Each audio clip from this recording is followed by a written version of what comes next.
Okay, check it. The scene kicks off with Hanami and his crew trapping Gojo, preventing him to escape. But Gojo was looking at him like, I told y'all niggas, I'm not gonna run or escape. And look at these dudes, bro. Me watching this, I know Gojo was looking at them like, you know you done fucked up, right? And bro, I hope y'all are seeing what I'm seeing. This man Jogo is holding a cane like he's Franklin from Snowfall, and Hanami standing 10 toes thinking she built like that. But come to think of it, didn't these two learn their lesson the last time they encountered this nigga? And Chozo is just there to help them out. And Gojo looking at them was thinking in his head like, who are these niggas?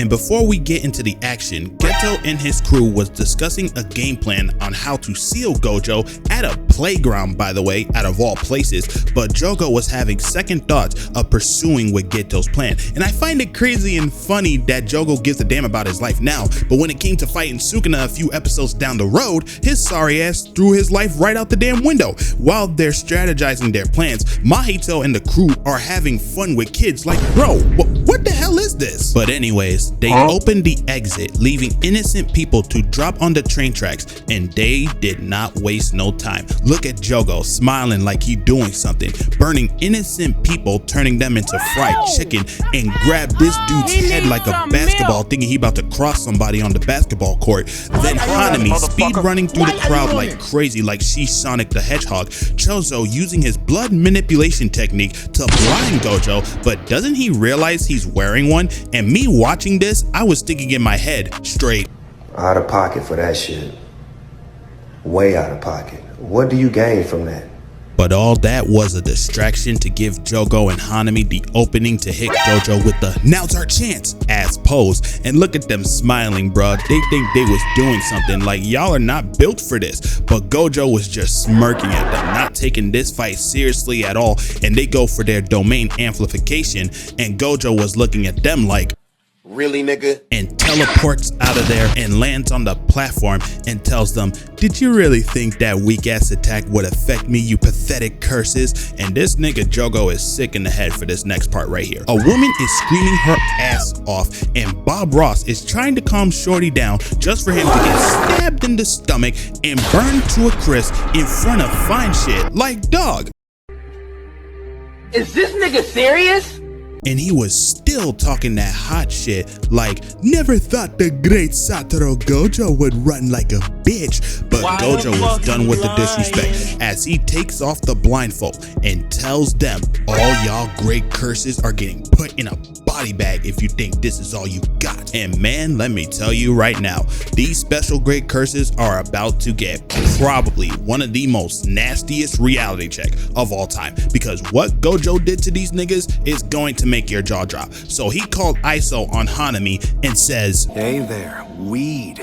Like this nigga thinking he talking to the plug like he wanna smoke on 420. So he drops down, hits the 2-finger emote and says, come on fuck niggas, bring it, you told me not to run, and gets into jumping position, and they throw their punches only for Gojo to grab Jogo's arm, make him do a flip, and he dodged the kick from Hanami cause his ass would have been headless like that henchman from the DBZ Cooler movie. So Gojo grabbed his arm looking like he gonna do a WWE submission move and says, you can't throw hands for real, and ripped his arm clean off of his body, and Hanami throws a punch but gets blocked, and Gojo kicks her in the stomach, and Hanami was thinking in her head like, I'm not built for this shit. So he sent her flying across the subway station looking like these and standing horizontally sideways like she's aura farming, and Gojo spun Jogo around like a Beyblade and sent them flying like Tom and Jerry. But this is where Hanami not only shits the bucket but shot herself in the foot as she released her roots from the ground up,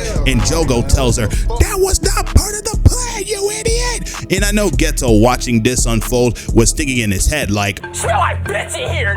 All y'all smell like this to me. And look at Gojo's face, man. This is a prime example of the more you fuck around, the more you find out. And he was thinking in his head straight, definitely concerns me a little bit, you know what I mean? But you know, I packed that thing too, so you come around this way, you will get caught. As he weaved all of the roots. And bro, look at this man's face, bro. He has the insane face of Light Yagami, and that face right there he made told me everything I need to know, and it was GG's for Hanami. So he gets on top of her face, grabs the roots off her eyes, being extra tweaked out, and this part right here had all the shorties geeked out. Roll it. Got you. This is where you're weak, right? But Gojo was not done. He was like, I'm not finished. so he pulled out the root out of Hanami's eyes, and look at Jogo, man. He knew he wasn't built for this. Just like Jack Doherty trying to be a tough guy and cause problems and hide behind his security guard. Only difference is Jogo doesn't hide from his crew or acts like a coward. But Gojo blocked the blood technique from Chozo, and I feel so bad for Jogo and Hanami, bro. They were getting their ass whooped in the worst way possible from this man, and Chozo was letting everything unfold and not giving any assistance to help them out at all. But Gojo was not phased, and that gave Jogo and Hanami the opportunity to sneak attack, bro. But the punch was so strong it gets blocked by Gojo's aura, and it cut out all the subway lights. And Gojo tells him, "You know what, you cursed asparagus, you pissed me off all day today. I personally don't like you," and turns his attention to Hanami. Just straight aura, no hands thrown, with a devious smile on his face. But Jogo was trying to burn more civilians, and me seeing this, I was like, yeah, that brother's starving. But Gojo, on the other hand, did not give a damn, pressing her against the wall and turns her into a crime scene and says, You shouldn't have been talking shit. So after smoking that Hanami pack, he turns around to Jogo with a devious look on his face and says, "Next." So Jogo decided to run away, and Gojo starts chasing him down like Jason chasing his prey at Camp Crystal Lake. And right when it was about to be over for Jogo, the train arrives for everyone thinking they were about to head home. But boy, oh boy, they were about to get invited to a Tupac meet and greet, because a bunch of transfigured humans comes out of the train and slaughtered a lot of humans. And Mahito tried to sneak Gojo, but he was unfazed. And Mahito, being the diabolical curse he is, he decided to release more humans from above, and he was like, "It's time, Chozo!" And him and Chozo used their technique and slaughtered every human possible, but none of that touched Gojo, not once. And bro, Jogo got caught lacking in the worst way possible. He tried to sneak attack just to get his arm ripped off his body again and leaving the area smiling. And I was watching this thinking to my head, straight, hear me good, nigga. I'm here to double down. That shit is a 2-pack of ass.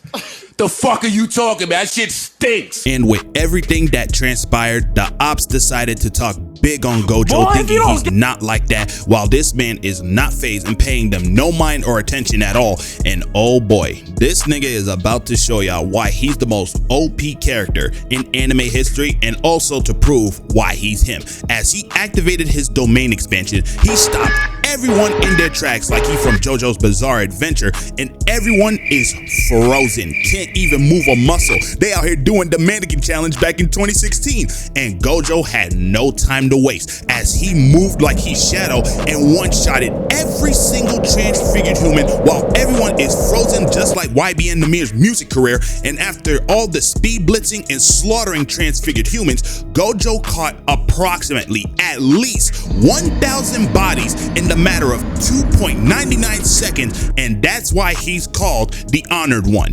That's what I'm talking about. That's why he's the MVP. That's why he's the GOAT. The GOAT. You know what? I don't give a damn what anybody says. This man Gojo, whether you love him or hate him, he was putting belt to ass on these special great curses and also put them on Fraud Watch. But sadly and tragically, all good things come to an end. After he annihilated 1,000 transfigured humans, Gojo sees the prison realm on the floor, and Geto pops out of nowhere and tells him, What's good, Nyaka? and Gojo gets caught trapped and bounded into the prison realm because he caught him lacking and letting his guard down, and Geto caught him at the right time after seeing his former friend turn into an op and betrays him. And it was revealed that Kenjaku took full control of Geto's body and tells him, "Good night, Gojo Satoru. We'll meet each other again in the new world." And with that, Geto successfully sealed Gojo into the prison realm and ending his generational run. Or so he thought, because Gojo had to stunt on these niggas because the prison realm dropped to the ground and Gojo was like, don't get caught lacking when I get out, fuck nigga. And I don't care what anyone says, Gojo was on these grade curses like ground beef on rice, and he is the definition of Himothy. But hey, I'll see y'all soon. Freddy versus Jason next. Peace.